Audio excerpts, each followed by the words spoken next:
उठो नारायण, बैठो नारायण, चलो चना के खेत नारायण। मैं बोऊं तुम सींचो नारायण, मैं काटूं तुम उठाओ नारायण।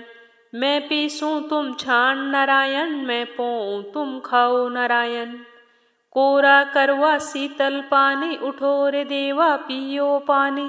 उठो देवा बैठो देवा, अंगुरिया चटकाओ देवा। जागो जागो विष्णु देवा। जय श्री कृष्णा, राधे राधे। आप सभी को देव उठनी एकादशी की हार्दिक शुभकामनाएं। सबसे पहले कमेंट बॉक्स में लक्ष्मी नारायण की जय हो, तुलसी माता की जय हो अवश्य लिखना। कार्तिक माह के शुक्ल पक्ष की एकादशी को देव उठनी एकादशी, देव उठनी ग्यारस, प्रबोधनी एकादशी आदि नामों से जाना जाता है। धार्मिक मान्यताओं के अनुसार इस दिन भगवान श्री हरि विष्णु राजा बलि के राज्य से चातुर्मास का विश्राम पूरा करके बैकुंठ लौटे थे और साथ ही इस दिन तुलसी के साथ विवाह का पर्व भी संपन्न होता है। इसीलिए यह एकादशी बहुत ही शुभ और खास मानी जाती है। तो आज अपने सुनेंगे देव उठनी एकादशी व्रत की संपूर्ण कथा। तो इस कथा को श्रद्धा पूर्वक पूरा सुनना और ज्यादा से ज्यादा शेयर भी करना। एक बार भगवान श्री कृष्ण ने अर्जुन से कहा कि हे अर्जुन, तुम मेरे बड़े ही प्रिय सखा हो। हे पार्थ, आज मैं तुम्हें सब पापों का नाश करने वाली तथा पुण्य और मुक्ति प्रदान करने वाली प्रबोधनी एकादशी की कथा सुनाता हूँ। श्रद्धा पूर्वक सुनना। मैं तुम्हें नारद और पितामह के बीच हुए वार्तालाप को सुनाता हूँ। एक समय नारद जी ने पितामह से पूछा कि हे पितामह, प्रबोधनी एकादशी के व्रत का क्या फल होता है? आप कृपया करके यह सब विधान मुझे विस्तार पूर्वक बताइए। तो पितामह ने कहा कि हे पुत्र, कार्तिक माह के शुक्ल पक्ष की प्रबोधनी एकादशी के व्रत का फल 1 सहस्त्र अश्वमेघ तथा 100 राजसूय यज्ञ के फल के बराबर होता है। तो यह सुनकर नारद जी ने कहा कि हे पितामह, एक संध्या को भोजन करने से, रात्रि में भोजन करने से तथा पूरा दिन उपवास करने से क्या क्या फल की प्राप्ति होती है, सारा मुझे विस्तार पूर्वक समझाइए। तो पितामह बोले कि हे नारद, एक संध्या को भोजन करने से 2 जन्म के तथा पूरे दिन उपवास करने से 7 जन्म के सभी पाप नष्ट हो जाते हैं। जिस वस्तु का त्रिलोक में मिलना दुष्कर है, वह वस्तु भी प्रबोधनी एकादशी के व्रत से सहज ही प्राप्त हो जाती है। प्रबोधनी एकादशी के व्रत के प्रभाव से बड़ा पाप भी क्षण मात्र में नष्ट हो जाता है। पूर्व जन्म के किए हुए अनेक बुरे कर्मों को प्रबोधनी एकादशी का व्रत क्षण भर में नष्ट कर देता है। जो मनुष्य अपने स्वभाव अनुसार प्रबोधनी एकादशी का विधान पूर्वक व्रत करते हैं, उन्हें पूर्ण फल प्राप्त होता है। हे पुत्र, जो मनुष्य श्रद्धा पूर्वक इस दिन किंचित मात्र पुण्य करते हैं, उनका वह पुण्य पर्वत के समान अटल हो जाता है। जो मनुष्य अपने हृदय के अंदर ही ऐसा ध्यान करते हैं कि प्रबोधनी एकादशी का व्रत करूंगा, उसके 100 जन्म के पाप नष्ट हो जाते हैं। जो मनुष्य प्रबोधनी एकादशी को रात्रि को जागरण करते हैं, उनकी बीती हुई तथा आने वाली 10 पीढ़ियां विष्णु लोक में जाकर वास करती है और नरक में अनेक कष्टों को भोगते हुए उनके पितर विष्णु लोक में जाकर सुख भोगते हैं। हे नारद पुत्र, ब्रह्म हत्या आदि विकट पाप भी प्रबोधनी एकादशी के दिन रात्रि को जागरण करने से नष्ट हो जाते हैं। प्रबोधनी एकादशी को रात्रि का जागरण करने का फल अश्वमेघ आदि यज्ञों के फल से भी ज्यादा होता है। सभी तीर्थों में जाने तथा गौ स्वर्ण भूमि दान का फल प्रबोधनी के रात्रि के जागरण के फल के बराबर होता है। हे पुत्र, इस संसार में उसी मनुष्य का जीवन सफल है जिसने प्रबोधनी एकादशी के व्रत द्वारा अपने कुल को पवित्र किया है। संसार में जितने भी तीर्थ हैं तथा जितने भी तीर्थों की आशा की जा सकती है, वह प्रबोधनी एकादशी का व्रत करने वाले के घर में रहते हैं। प्राणी को सभी कर्मों को त्यागते हुए भगवान श्री हरि की प्रसन्नता के लिए कार्तिक माह की प्रबोधनी एकादशी का व्रत अवश्य करना चाहिए। जो मनुष्य इस एकादशी के व्रत को करता है, वह धनवान, योगी, तपस्वी तथा इंद्रियों को जीतने वाला होता है, क्योंकि यह एकादशी भगवान श्री हरि विष्णु को अत्यंत प्रिय है। इसके व्रत के प्रभाव से मनुष्य जन्म मरण के चक्कर से मुक्त हो जाता है। इस एकादशी के प्रभाव से कायिक, वाचिक और मानसिक तीनों प्रकार के पापों का शमन हो जाता है। इस एकादशी के दिन जो मनुष्य भगवान विष्णु की प्राप्ति के लिए दान, तप, होम, यज्ञ आदि करते हैं, उन्हें अनंत पुण्य की प्राप्ति होती है। प्रबोधिनी एकादशी के दिन भगवान श्री हरि का पूजन करने के बाद यौवन और वृद्धावस्था के सभी पाप नष्ट हो जाते हैं। इस एकादशी की रात्रि को जागरण करने का फल सूर्य ग्रहण के समय स्नान करने के फल से सहस्त्र गुना ज्यादा होता है। मनुष्य अपने जन्म से लेकर जो पुण्य करता है, वह पुण्य प्रबोधिनी एकादशी के व्रत के पुण्य के सामने व्यर्थ है। जो मनुष्य प्रबोधिनी एकादशी का व्रत नहीं करता है, उसके सभी पुण्य व्यर्थ हो जाते हैं। इसीलिए हे पुत्र, तुम्हें भी विधान पूर्वक भगवान विष्णु का पूजन करना चाहिए। जो मनुष्य कार्तिक माह में धर्मपरायण होकर अन्य व्यक्तियों का अन्न नहीं खाते हैं, उन्हें चंद्रायण व्रत के फल की प्राप्ति होती है। कार्तिक माह में प्रभु दान से उतने प्रसन्न नहीं होते हैं जितने कि शास्त्रों की कथा सुनने से प्रसन्न हो जाते हैं। कार्तिक माह में जो मनुष्य प्रभु की कथा को थोड़ा बहुत पढ़ते हैं या फिर सुनते हैं, उन्हें 100 गायों के दान के बराबर फल की प्राप्ति होती है। कार्तिक के महीने में कार्तिक मास महात्म्य की कथा को अवश्य सुनना चाहिए।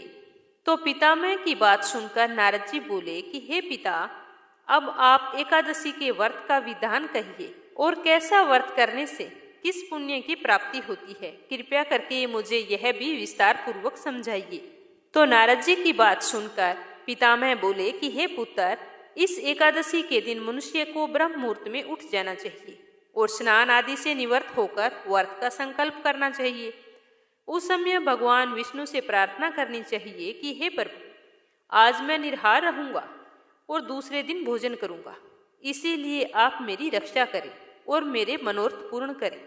मेरा व्रत अच्छे से संपन्न हो, यह आशीर्वाद भी आप मुझे दें। इस प्रकार प्रार्थना करके भगवान का पूजन करना चाहिए और व्रत शुरू करना चाहिए। उस रात्रि को भगवान के समीप गायन, नृत्य, बाजे तथा कथा कीर्तन करते हुए रात्रि व्यतीत करनी चाहिए। प्रबोधिनी एकादशी के दिन कृपणता को त्याग कर बहुत से पुष्प, अगरबत्ती, धूप आदि से भगवान की आराधना करनी चाहिए। शंख के जल से भगवान को अर्घ्य देना चाहिए। इसका फल तीर्थदान आदि से करोड़ों गुना अधिक होता है। जो मनुष्य अगस्त्य पुष्प से भगवान का पूजन करते हैं, उनके सामने इंद्र भी हाथ जोड़ता है। कार्तिक माह में जो बिल्व पत्र से भगवान का पूजन करते हैं, उन्हें अंत में मुक्ति मिलती है। और कार्तिक के महीने में जो मनुष्य तुलसी जी से भगवान जी का पूजन करता है, उसके 10,000 जन्मों के पाप नष्ट हो जाते हैं। जो मनुष्य इस महीने में श्री तुलसी जी के दर्शन करते हैं या स्पर्श करते हैं, ध्यान करते हैं, कीर्तन करते हैं या तुलसी रोपण करते हैं अथवा तुलसी की सेवा करते हैं, वे 1000 कोटि युग तक भगवान विष्णु के लोक में वास करते हैं। जो मनुष्य तुलसी का पौधा लगाता है, उसके कुल में जो पैदा होते हैं, वे प्रलय के अंत तक विष्णु लोक में रहते हैं। जो मनुष्य भगवान का कंदम पुष्प से पूजन करते हैं, वह यमराज के कष्टों को नहीं पाते। सभी कामनाओं को पूरा करने वाले भगवान विष्णु कंदम पुष्प को देखकर अत्यंत प्रसन्न होते हैं। यदि उनका पूजन कंदम पुष्प से किया जाए तो इससे उत्तम बात और कोई नहीं होती। जो गुलाब के फूल से भगवान का पूजन करते हैं, वे निश्चित ही मुक्ति पाते हैं। जो मनुष्य बकुल और अशोक के पुष्पों से भगवान जी का पूजन करते हैं, वे अनंत काल तक शोक से रहित रहते हैं। जो मनुष्य भगवान विष्णु का सफेद और लाल कनेर के फूलों से पूजन करते हैं, उन पर भगवान अत्यंत ही प्रसन्न होते हैं। जो मनुष्य भगवान श्री हरि का दुर्वा दल से पूजन करते हैं, वे पूजा के फल से 100 गुना ज्यादा फल पाते हैं। जो भगवान का शमी पत्थर से पूजन करते हैं, वे भयानक यमराज के मार्ग को सुगमता से पार कर जाते हैं। जो मनुष्य चंपक पुष्प से भगवान विष्णु का पूजन करते हैं, वे जीवन मृत्यु के चक्कर से मुक्त हो जाते हैं। जो मनुष्य सोने का बना हुआ केतकी पुष्प भगवान को अर्पित करते हैं, उनके करोड़ों जन्मों के पाप नष्ट हो जाते हैं। जो मनुष्य पीले और रक्त वर्ण के कमल के सुगंधित पुष्पों से भगवान जी का पूजन करते हैं, उन्हें श्वेत द्वीप में स्थान मिलता है। इस प्रकार रात्रि में भगवान का पूजन करते हुए प्रातःकाल शुद्ध जल की नदी में स्नान करना चाहिए। स्नान करने के बाद में भगवान की स्तुति करते हुए घर आकर भगवान जी का पूजन करना चाहिए। इसके बाद में ब्राह्मणों को भोजन करवाना चाहिए और दान दक्षिणा देकर आदर सहित प्रसन्नचित मन से उन्हें विदा करना चाहिए। यह सब कुछ करने के बाद में गुरु की पूजा करनी चाहिए और ब्राह्मणों को दक्षिणा देकर नियम को छोड़ना चाहिए। जो मनुष्य रात्रि स्नान करते हैं उन्हें दही और शहद का दान करना चाहिए।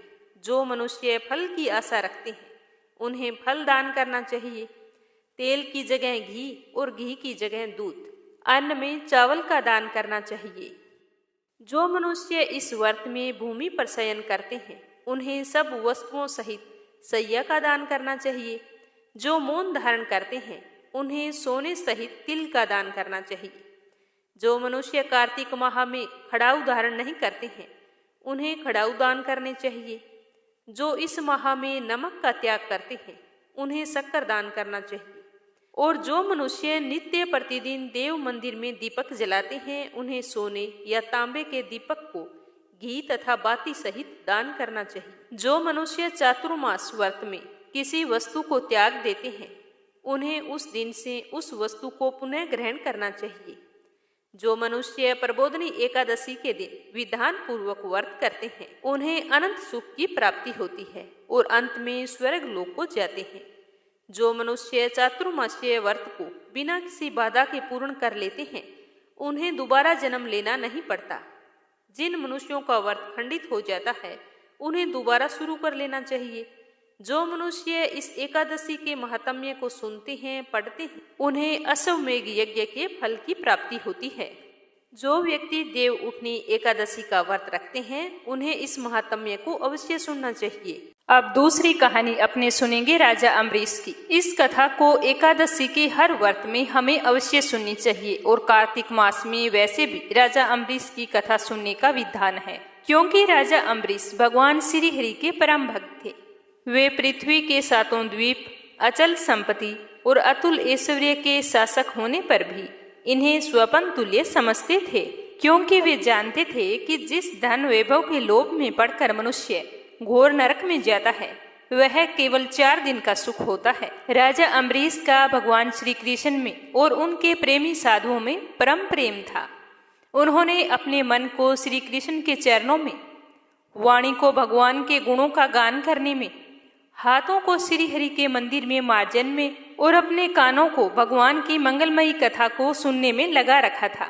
उन्होंने अपने नेत्रों को श्री हरि के विग्रह व मंदिरों के दर्शन में, नासिका को उनके चरण कमलों में चढ़ी श्रीमती तुलसी की दिव्य गंध में और जीवा को भगवान के प्रति अर्पित निवेद प्रसाद में संलग्न कर दिया था। राजा अम्बरीश के पैर भगवान के क्षेत्र आदि की पैदल यात्रा करने में ही लगे रहते थे। वे सिर से भगवान श्री कृष्ण के चरण कमलों की वंदना किया करते थे। इस प्रकार उन्होंने सारे कर्म, यज्ञ, पुरुष, इंद्रियातीत भगवान के प्रति उन्होंने सर्व आत्मा एवं सर्व रूप समझकर समर्पित कर दिए थे और श्रेष्ठ ब्राह्मणों की आज्ञा के अनुसार ही वे इस पृथ्वी का शासन करते थे। उन्होंने बड़ी बड़ी दक्षिणा वाले अनेकों अश्वमेघ यज्ञ करके यज्ञ अधिपति भगवान की आराधना की थी। उनकी प्रजा महात्माओं के द्वारा गाए हुए भगवान के उत्तम चरित्रों का बहुत ही सम्मान करती थी। कभी तो वे बड़े प्रेम भाव से सुना करती थी और कभी उसका गान किया करती थी।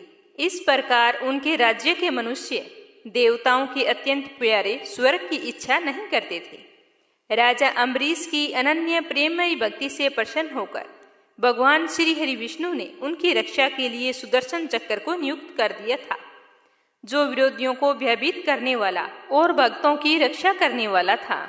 एक समय की बात है कि राजा अम्बरीश ने अपनी पत्नी के साथ भगवान श्री कृष्ण की आराधना करने के लिए 1 वर्ष तक द्वादशी प्रधान एकादशी व्रत करने का नियम ग्रहण किया।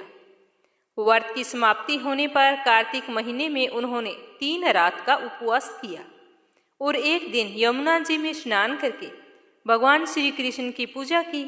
तत्पश्चात पहले ब्राह्मणों को स्वादिष्ट और अत्यंत गुणकारी भोजन करवाकर उन लोगों के घर 60 करोड़ गौवें सुसज्जित करके भेज दी। जब ब्राह्मणों को सब कुछ मिल चुका था तब राजा ने उन लोगों से आज्ञा लेकर अपने व्रत के पारण की तैयारी कर ही रहे थे कि उसी समय श्राप और वरदान देने में समर्थ स्वयं दुर्वासा ऋषि उनके यहाँ अतिथि के रूप में पधारे। तो राजा अम्बरीश उन्हें देखते ही उठकर खड़े हो गए। आसन देकर उन्हें आदरपूर्वक बैठाया और विविध सामग्रियों से उनके चरणों में प्रणाम करके भोजन के लिए प्रार्थना की। तो दुर्वासा ऋषि ने राजा अम्बरीश की प्रार्थना स्वीकार की और कहा कि मैं आवश्यक कर्मों से निवृत्त होकर आ रहा हूँ, बाद में ही भोजन करूँगा। ऐसा कहकर वे नदी तट पर चले गए। वे ब्रह्मा जी का ध्यान करते हुए यमुना के पवित्र जल में स्नान करने लगे। इधर द्वादशी तिथि केवल घड़ी भर की शेष रह गई थी। तो धर्मात्मा अम्बरीश ने धर्म संकट में पड़कर ब्राह्मणों के साथ परामर्श किया। उन्होंने कहा कि ब्राह्मण देवताओं, ब्राह्मण को भोजन कराए बिना स्वयं भोजन कर लेना और द्वादशी रहते पारण ना करना, दोनों में ही दोष है। इसलिए इस समय जैसा करने में मेरी भलाई हो और मुझे पाप ना लगे, ऐसा कोई उपाय मुझे तुम बताओ। इस तरह राजा अम्बरीश ने ब्राह्मणों के साथ विचार विमर्श किया। तो ब्राह्मणों ने कहा कि श्रुतियों में ऐसा कहा गया है कि जल पी लेना भोजन करना भी है और नहीं करना भी है, इसीलिए इस समय केवल आप जल से ही पारण कर लें। तो ब्राह्मणों के कहने पर राजा ने मन ही मन भगवान का चिंतन करते हुए द्वादशी के रहते जल ग्रहण कर लिया। उसी समय दुर्वासा ऋषि यमुना तट से लौट आए थे और इस प्रकार राजा अम्बरीश को जल पीता हुआ देखकर बहुत ही क्रोधित हो गए। उस समय दुर्वासा ऋषि बहुत भूखे थे। वो क्रोध से थर थर कांपने लगे और अत्यधिक क्रोध में हाथ जोड़कर खड़े राजा अम्बरीश से कहा कि अरे इसे देखो, ये कितना क्रूर है। यह धन के मद में मतवाला हो रहा है। भगवान की भक्ति तो इसे छूती भी नहीं है और यह अपने आप को समर्थ मानता है। आज इसने धर्म का उल्लंघन करके बड़ा अन्याय किया है। मैं इसके घर अतिथि होकर आया था, किंतु फिर भी इसने मुझे बिना खिलाए स्वयं भोजन कर लिया। ऐसा व्यक्ति कभी भी भक्त नहीं हो सकता जो अतिथि को भोजन करवाने से पहले स्वयं भोजन कर ले। हे अम्बरीश, तूने इस तरह से मेरा अपमान किया है, इस अपमान का फल तो तुझे भोगना ही पड़ेगा। ये कहते हुए वो क्रोध से लाल हो उठे और उन्होंने अपनी एक जटा उखाड़ी और जमीन पर फेंक दी। तो उस जटा के एक बाल से कृत्या राक्षसी उत्पन्न हुई। वह आग के समान जलती हुई हाथ में तलवार लेकर राजा अम्बरीश पर टूट पड़ी। परम पुरुष परमात्मा ने अपने सेवक की रक्षा के लिए पहले से ही सुदर्शन चक्र को नियुक्त कर रखा था। जैसे ही आग क्रोध से गुर्राते हुए सांप को भस्म कर देती है, वैसे ही चक्र ने दुर्वासा जी की कृत्या को जलाकर ढेर कर दिया। जब दुर्वासा जी ने देखा कि मेरी बनाई हुई कृत्या तो जल रही है और वह चक्कर मेरी तरफ आ रहा है, तो वे अपने प्राणों को बचाने के लिए वहां से भागने लगे। जैसे ऊंची ऊंची लपटों वाला दावानल सांप के पीछे दौड़ता है, वैसे ही भगवान का चक्कर तो मेरे पीछे ही लग गया है। तब दुर्वासा ऋषि जी दिशा, आकाश, पृथ्वी, अतल वितल आदि नीचे के लोक, समुद्र, लोकपाल और उनके द्वारा सुरक्षित लोक एवं स्वर्ग लोक तक गए। परंतु जहां जहां वो गए वह चक्कर उनके पीछे पीछे वहां लगा रहा। लेकिन दुर्वासा ऋषि को अपना कोई रक्षक नहीं मिला, तो वो और ही डर गए और अपने प्राण बचाने के लिए वे देव शिरोमणि ब्रह्मा जी के पास गए और बोले कि पितामह, आप स्वयंभू हैं, भगवान के इस तेजोमय चक्कर से मेरी रक्षा कीजिए। तो ब्रह्मा जी ने कहा कि दुर्वासा जी, मैं, शंकर जी, दक्ष, भृगु आदि प्रजापति, भूतेश्वर आदि सब जिनके बनाए नियमों में बंधे हैं तथा जिनकी आज्ञा शिरोधार्य करके हम लोग संसार का हित करते हैं, उनके भक्त के द्रोही को बचाने में हम समर्थ नहीं हैं। जब ब्रह्मा जी ने इस प्रकार दुर्वासा को निराश कर दिया, तब भगवान के चक्कर से संतप्त होकर वे कैलाशवासी भगवान शंकर की शरण में गए। तो शंकर जी ने कहा, दुर्वासी, जिनसे पैदा हुए अनेक ब्रह्मांडों में हमारे जैसों हजारों चक्कर काटते हैं, यह चक्कर उन्हीं विश्वेश्वर का शस्त्र है। यह हम लोगों के लिए असंभव है। तुम उन्हीं की शरण में जाओ, वे भगवान ही तुम्हारा मंगल करेंगे। तो निराश होकर दुर्वासा ऋषि श्री हरि भगवान के परम धाम बैकुंठ की तरफ भागे और पीछे पीछे उनके चक्कर लगा हुआ था। दुर्वासा ऋषि तो भगवान के चक्कर की आग से जल रहे थे। वे भगवान के श्री चरणों में गिर पड़े और उन्होंने कहा कि हे अच्युत, हे अनंत, आप संतों के एकमात्र इच्छित हैं। हे प्रभु, संपूर्ण जगत के जीवनदाता, मैं अपराधी हूँ, आप मेरी रक्षा कीजिए। आपका परम प्रभाव ना जानने के कारण ही मैंने आपके प्यारे भक्त का अपमान किया है। प्रभु, अब आप ही मुझे बचा सकते हैं। तो श्री भगवान ने कहा कि हे दुर्वासा जी, मैं सर्वथा भक्तों के अधीन हूँ, मुझे तनिक भी स्वतंत्रता नहीं है। जो भक्त स्त्री, पुत्र, ग्रह, गुरुजन, प्राणी, धन, इस लोक और परलोक सबको छोड़कर केवल मेरी शरण में आ गए हैं, तो उन्हें छोड़ने का संकल्प भी मैं कैसे ले सकता हूँ। इसमें संदेह नहीं है कि ब्राह्मणों के लिए तपस्या और विद्या परम कल्याण के साधन है, परंतु यदि ब्राह्मण उद्दंड और अन्यायी हो जाए तो वे ही दोनों उल्टा फल देने लगते हैं। दुर्वासा जी सुनिए, मैं आपको एक उपाय बताता हूँ जिसका अनिष्ट करने से आपको इस विपत्ति में आना पड़ा। आप उसी के पास जाइए और उन्हीं से क्षमा मांगिए, तभी आपको शांति मिलेगी। तो श्री हरि के वचन सुनते ही दुर्वासा ऋषि उल्टे पांव फिर भागे। सुदर्शन चक्र की ज्वाला से जलते हुए दुर्वासा ऋषि लौटकर राजा अम्बरीश के पास आई।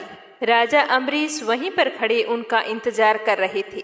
जैसे ही ऋषि दुर्वासा को देखा तो कहा कि ऋषिवर, आप कहाँ चले गए थे? मैं आपका कब से इंतजार कर रहा हूँ। तो महर्षि दुर्वासा ने चक्कर की ओर इशारा करते हुए अत्यंत दुखी होकर राजा अम्बरीश के पैर पकड़ लिए।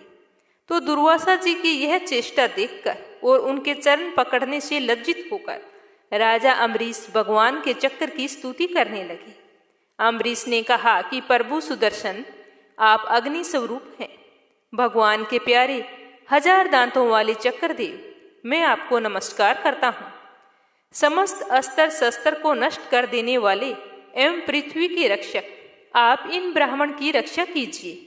आप कृपया करके हमारे कुल के भाग्य उदय के लिए दुर्वासा जी का कल्याण कीजिए। हमारे ऊपर यह आपका महान अनुग्रह होगा।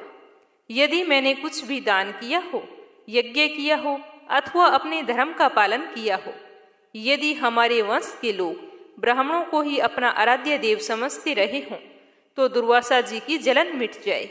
भगवान समस्त गुणों के एकमात्र आश्रय स्थल हैं।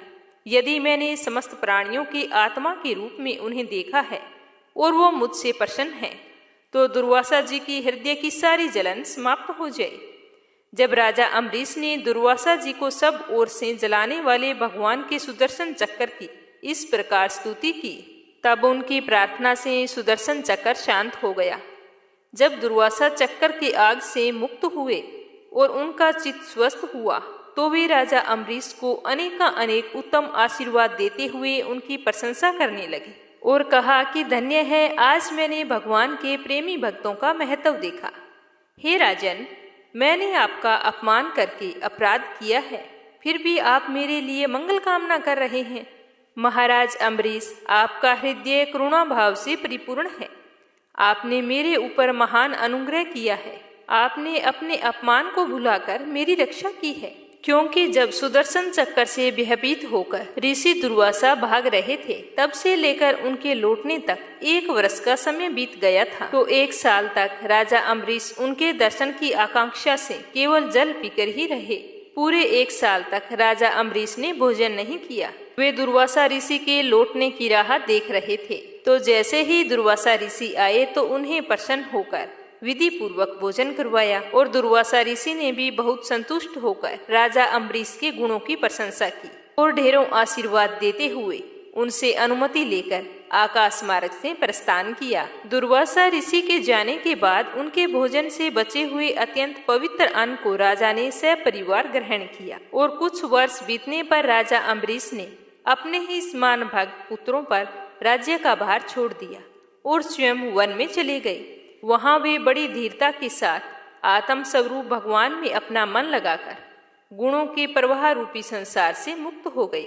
हे विष्णु भगवान, हे कृष्ण कन्हैया, जिस प्रकार आपने राजा अम्बरीश की रक्षा की, उसी तरह हमारी भी करना। कहानी कहने वाले की और कहानी सुनने वाले की दोनों पर अपनी कृपा दृष्टि बनाए रखना। तो अब अपने सुनेंगे कार्तिक मास का महात्म्य। जब कार्तिक मास की हम एकादशी का व्रत रखते हैं, चाहे शुक्ल एकादशी हो या फिर कृष्ण पक्ष की एकादशी हो, हमें कार्तिक मास का महात्म्य अवश्य सुनना चाहिए। एकादशी के दिन सुनने से हमें पूरे माह का फल प्राप्त होता है। अतः इस एकादशी की संपूर्ण व्रत कथा को श्रद्धा पूर्वक पूरा सुनना, जितना हो सके ज्यादा से ज्यादा अपने रिश्तेदारों में और मित्रगणों में शेयर भी करना, और हर कहानी के साथ कमेंट बॉक्स में जय हो श्री विष्णु भगवान की अवश्य लिखना। तो आइए सुनते हैं कार्तिक मास महात्म्य कथा। बोलो श्री हरि विष्णु के अनंत स्वरूपों की जय हो। नैमिषारण्य तीर्थ में श्री सूत जी ने 88,000 सनकादि ऋषियों से कहा कि अब मैं आपको कार्तिक मास की कथा विस्तार पूर्वक सुनाता हूँ, ध्यान पूर्वक सुनना। इसे सुनने मात्र से ही मनुष्य के सभी पाप नष्ट हो जाते हैं और अंत समय में वैकुंठ धाम की प्राप्ति होती है। सूत जी कहते हैं कि भगवान श्री कृष्ण जी से अनुमति लेकर देव ऋषि नारद के जाने के बाद में सत्यभामा प्रसन्न होकर भगवान श्री कृष्ण से बोले कि हे प्रभु, मैं धन्य हुई, मेरा जन्म सफल हुआ।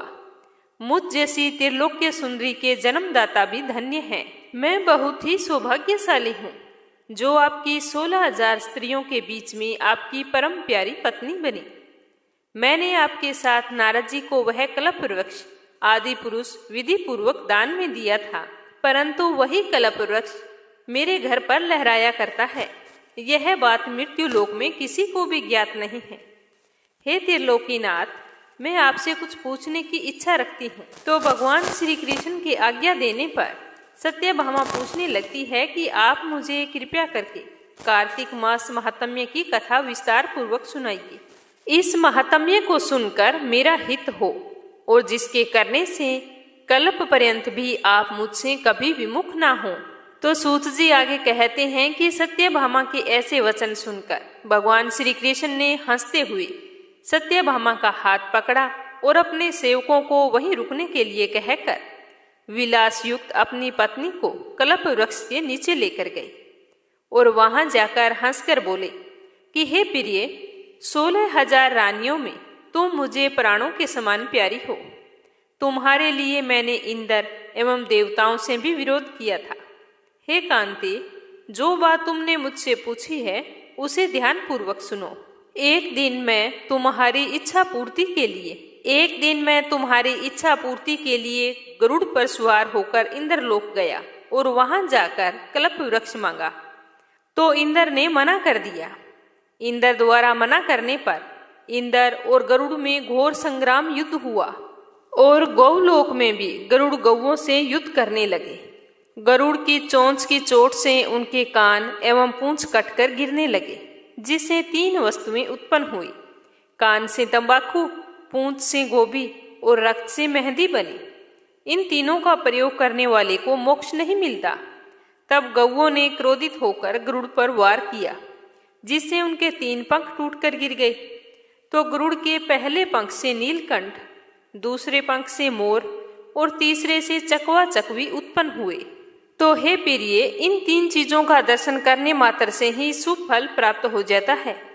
तो यह सुनकर सत्यभामा ने कहा कि हे प्रभु, कृपया मुझे मेरे पूर्व जन्म के विषय में बताइए कि मैंने पूर्व जन्म में कौन कौन से दान, व्रत व जप नहीं किए हैं और मेरा स्वभाव कैसा था, मेरे जन्मदाता कौन थे और मुझे मृत्यु लोक में जन्म क्यों लेना पड़ा।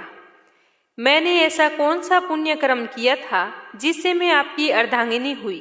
तो श्री कृष्ण भगवान कहने लगे कि हे प्रिय, अब मैं तुम्हारे द्वारा पूर्व जन्म में किए गए पुण्य कर्मों को विस्तार पूर्वक कहता हूँ, उसे सुनना। पूर्व समय में सतयुग के अंत में मायापुरी में अत्रि गोत्र में वेद वेदांत का ज्ञाता देव शर्मा नामक एक ब्राह्मण निवास करता था। वह प्रतिदिन अतिथियों की सेवा, हवन और सूर्य भगवान का पूजन किया करता था। वह सूर्य के समान तेजस्वी था। वृद्धावस्था में उसे गुणवती नामक कन्या की प्राप्ति हुई। उस पुत्रहीन ब्राह्मण ने अपनी कन्या का विवाह अपने ही चंद्र नामक एक शिष्य के साथ कर दिया। वह चंद्र को अपने पुत्र के समान मानता था और चंद्र भी उसे अपने पिता की भांति सम्मान देता था। एक दिन वे दोनों कुश व समिधा लेने के लिए जंगल में गए। जब वे हिमालय की तलहटी में भ्रमण कर रहे थे, तब उन्हें एक राक्षस आता हुआ दिखाई दिया। उस राक्षस को देखकर व्यय के कारण उनके अंग शिथिल हो गए और वे वहां से भागने में असमर्थ हो गए। तब उस काल के समान राक्षस ने उन दोनों को मार डाला। लेकिन वो तो धर्मात्मा थे, इसीलिए मेरे पार्षद उन्हें मेरे बैकुंठ धाम में मेरे पास ले आए। उन दोनों द्वारा आजीवन सूर्य भगवान की पूजा किए जाने के कारण मैं उन दोनों पर अति प्रसन्न हुआ। गणेश जी, शिव जी, सूर्य व देवी, इन सब की पूजा करने वाले मनुष्य को स्वर्ग की प्राप्ति होती है। मैं एक होता हुआ भी काल और कर्मों के भेद से 5 प्रकार का होता हूँ। जैसे एक देवदत्त, पिता, भ्राता आदि नामों से पुकारा जाता है। जब वे दोनों विमान पर आरूढ़ होकर सूर्य के समान तेजस्वी, रूपवान, चंदन की माला धारण किए हुए मेरे भवन में आए तो वे दिव्य भोगों को भोगने लगे। और उधर गुणवती को जब पता चला कि एक राक्षस ने उसके पिता एवं पति दोनों को मार दिया है तो वह विलाप करने लगी और कहने लगी कि हे नाथ, हे पिताश्री, मुझको त्याग कर तुम कहाँ चले गए? मैं अकेली स्त्री तुम्हारे बिना अब क्या करूँगी? मेरे भोजन, वस्त्र आदि की व्यवस्था कौन करेगा? घर में प्रेम पूर्वक मेरा पालन पोषण कौन करेगा? मैं कुछ भी नहीं कर सकती। मुझ विधवा की रक्षा कौन करेगा? मैं कहाँ जाऊं, क्या करूं? मेरे पास कोई ठिकाना नहीं है। इस प्रकार विलाप करती हुई गुणवती चक्कर खाकर धरती पर गिर पड़ी और बेहोश हो गई। बहुत देर तक वह बेहोशी की हालत में पड़ी रही। जब उसे होश आया तो वह पहले की भांति करुण विलाप करते हुए शोक सागर में डूब गई। कुछ समय तक वो वैसे ही रही, लेकिन कुछ समय बीतने के बाद में जब उसने अपने आप को संभाला तो उसे ध्यान आया कि उसके पिता और पति की मृत्यु के बाद मुझे उनकी क्रिया करनी चाहिए जिनसे उनको गति की प्राप्ति हो। तो गुणवती ने उनकी गति करवाने के लिए अपने घर का सारा सामान बेच दिया और उसे जो धन प्राप्त हुआ उसे अपने पिता का और पति का श्राद्ध आदि कर्म किया। उसके बाद में उसी नगर में रहते हुए वो 8 पहर भगवान विष्णु की भक्ति करने लगी।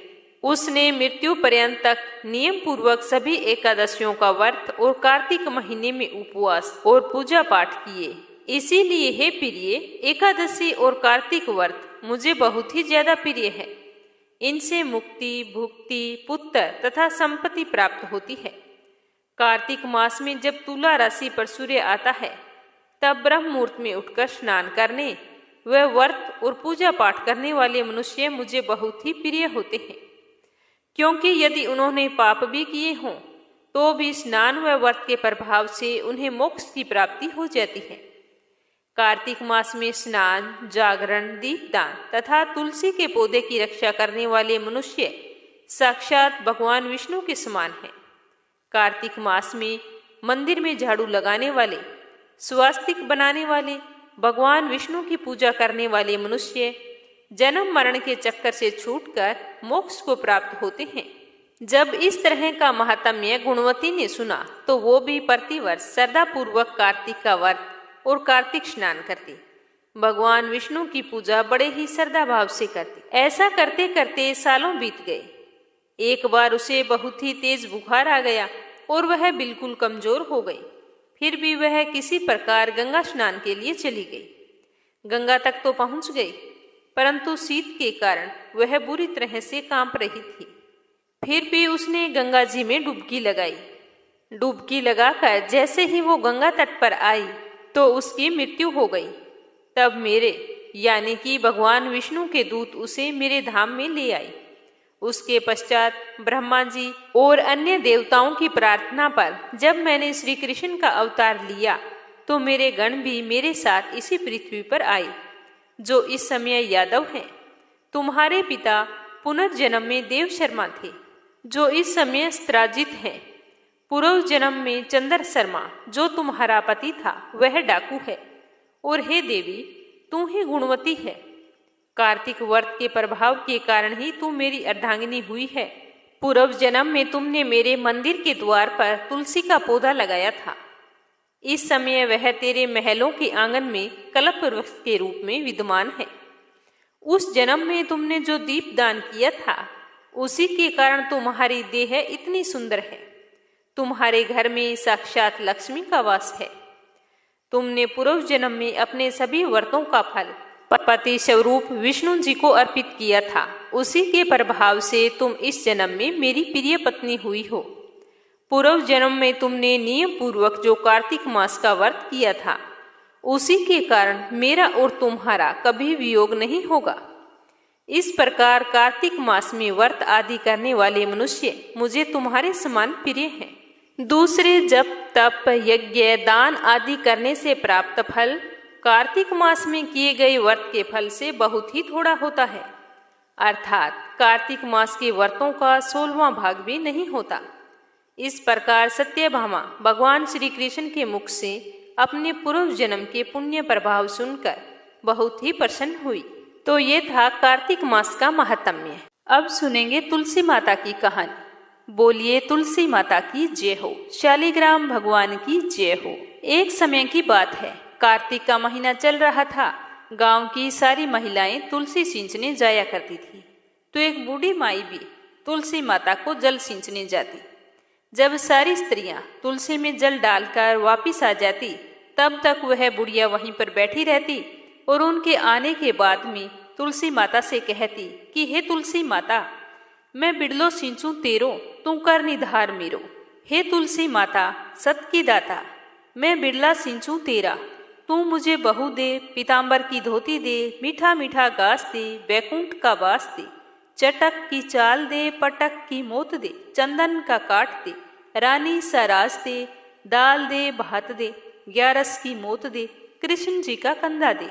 बस उसका तो यह रोजाना का नियम था। वो रोजाना जाती और तुलसी माता से एक ही बात कहती। जब तुलसी माता उसकी यह बात सुनती तो यह सुन सुनकर तुलसी माता तो सूखने लगी। एक दिन भगवान श्री कृष्ण जी ने पूछा कि हे तुलसी, तुम सूख क्यों रही हो, क्या बात है, मुझे बताओ। तो तुलसी माता ने कहा कि मुझ में जल सींचने के लिए बहुत सारी महिलाएं आती हैं, उन्हीं के साथ एक बूढ़ी माई भी आती है। वो यहाँ पर आकर बैठ जाती है। जब सारी महिलाएं अपने घर को चली जाती है तो मुझसे वो ये बात कहती है। यह कहकर उसने बुढ़िया की सारी बात बताई और कहा कि मैं उसे सब कुछ दे दूंगी, लेकिन कृष्ण जी का कंधा कहाँ से लाऊंगी।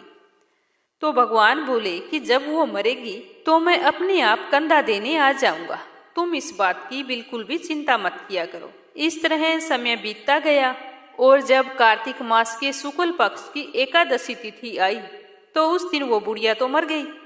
सारे लोग आ गए। जब बुढ़िया को उठाकर लेकर जाने लगे तो वो बुढ़िया तो किसी से उठाई नहीं जा रही थी। उसके अंदर तो बहुत ही ज्यादा भार हो गया था। तो सारे लोग कहने लगे कि आज इसे क्या हो गया है, यह बुढ़िया इतनी भारी कैसी हो गई है। ये तो इतनी भगवान की पक्की भगत थी, दान धर्म भी बहुत करती थी, तो ऐसा कौन सा पाप कर्म किया है जिसकी वजह से आज ये किसी से नहीं उठाई जा रही। तब भगवान एक बूढ़े ब्राह्मण का रूप धारण करके वहां आए और बोले कि आप मुझे कहें तो क्या मैं उठा के देखूं।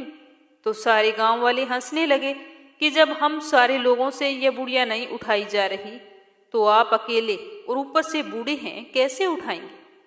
तो एक बुजुर्ग व्यक्ति ने कहा कि देखने में क्या जाता है, इन्हें जाने दो। तो ब्राह्मण के रूप में श्री कृष्ण भगवान आगे बढ़े और बुढ़िया के पास जाकर कान में बोलने लगे कि बुढ़िया माई मन की निकाल ले, पीताम्बर की धोती ले, मीठा मीठा घास ले, बैकुंठ का बास ले, चटक की चाल ले, पटक की मोत ले, कृष्ण जी का कंधा ले।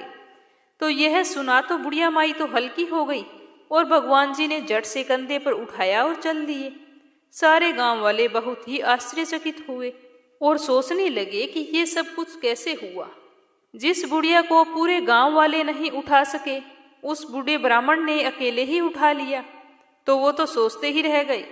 तो इस तरह कार्तिक में तुलसी पूजन से बुढ़िया माई को मुक्ति मिल गई।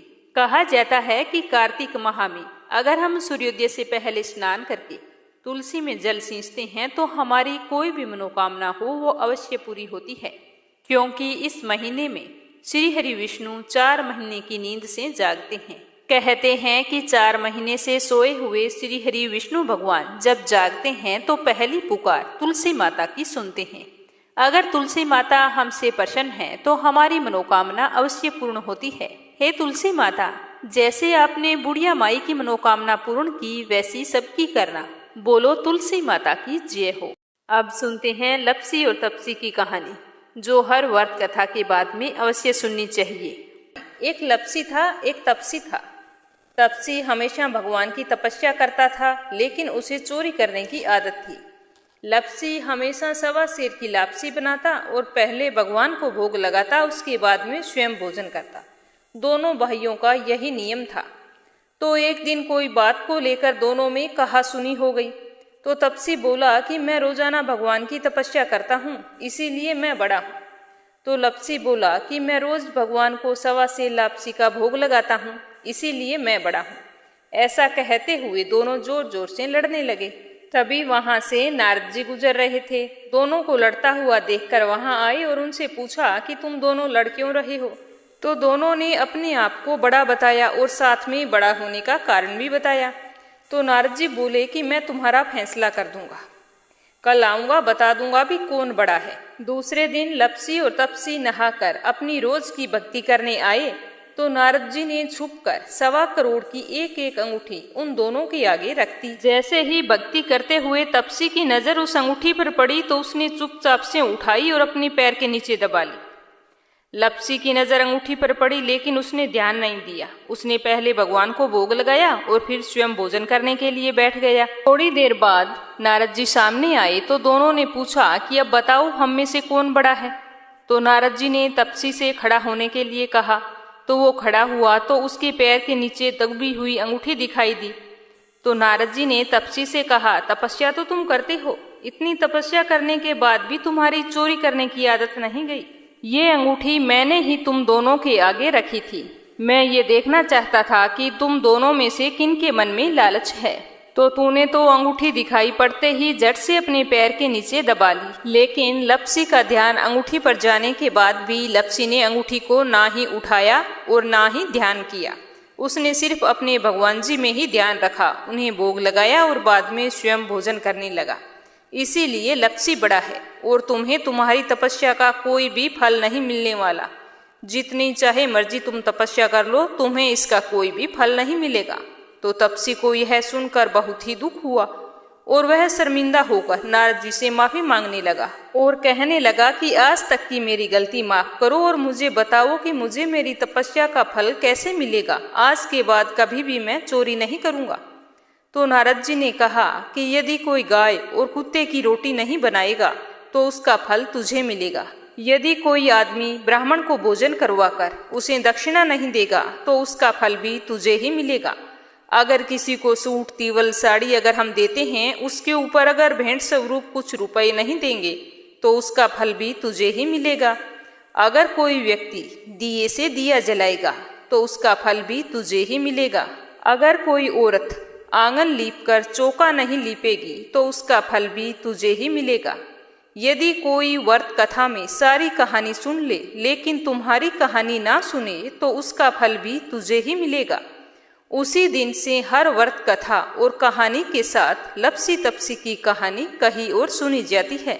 और कहानी सुनने के बाद में ऐसे कहना चाहिए कि हे भगवान, लप्सी को लप्सी का फल मिले, तपसी को तपसी का फल मिले और हमारी कहानी का फल हमें मिले।